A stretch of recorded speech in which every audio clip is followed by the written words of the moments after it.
आज बिहार पिछड़े राज्यों में कंसिडर किया जाता है, लेकिन हमेशा से ये ऐसा नहीं था। बिहार एक समय पे हमारे देश की राजधानी हुआ करती थी। ये नॉलेज हब माना जाता था, दुनिया भर से लोग यहाँ नॉलेज गेन करने आते थे। लेकिन आखिर क्या हुआ कि बिहार को पिछड़े राज्यों में गिनना शुरू कर दिया गया। बिहारी शब्द एक गाली बन गई और लोग बिहार के बारे में बात नहीं करना चाहते। आइए देखते हैं।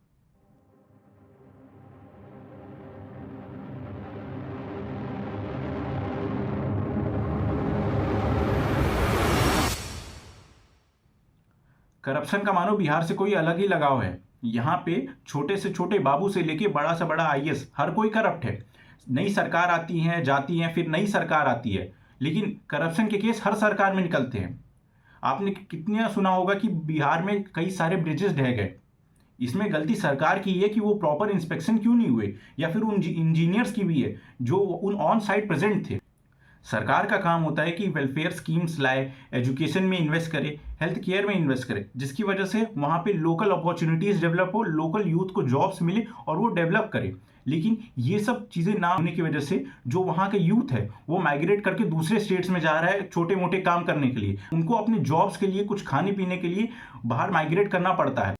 इसमें गलती सिर्फ सरकार की नहीं है, लोगों की भी है। वो भी वोट डालने से पहले ये नहीं देखते कि उनके उम्मीदवार का व्यू पॉइंट क्या है, उसने क्या मुद्दे रखे हैं। वो बस ये देखते हैं कि ये हमारा आदमी है और इसे हम वोट करेंगे, जिसकी वजह से वो वोट डाल के आ जाते हैं। वो पार्टी जीत जाती है, उनको पता है कि इसी तरह से वोट मिलने हैं, तो हर 5 साल में ये साइकिल रिपीट होती रहती है। कुछ नया नहीं होता, ना ही उनके व्यू पॉइंट्स चेंज होते हैं, ना ही वो सरकार कुछ कदम लेना चाहती है, क्योंकि उसे पता है ये हो ही जाना है।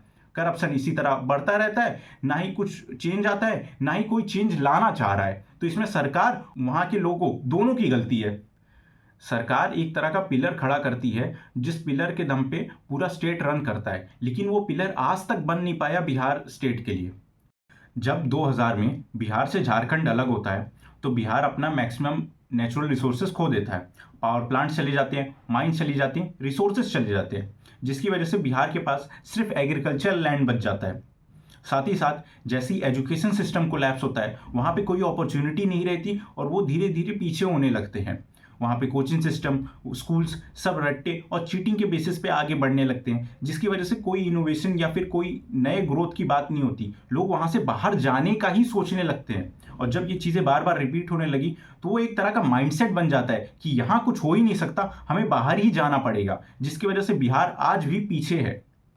पर बिहार के लिए होप अभी भी जिंदा है। बिहार का सबसे बड़ा स्ट्रॉन्ग पॉइंट यही है कि उसकी मैक्सिमम पॉपुलेशन यूथ है, और जहाँ का यूथ स्ट्रॉन्ग होता है वो देश या स्टेट हमेशा आगे रहता है। बिहार को बस उन यूथ की एनर्जी को सही जगह पे चैनल करना है।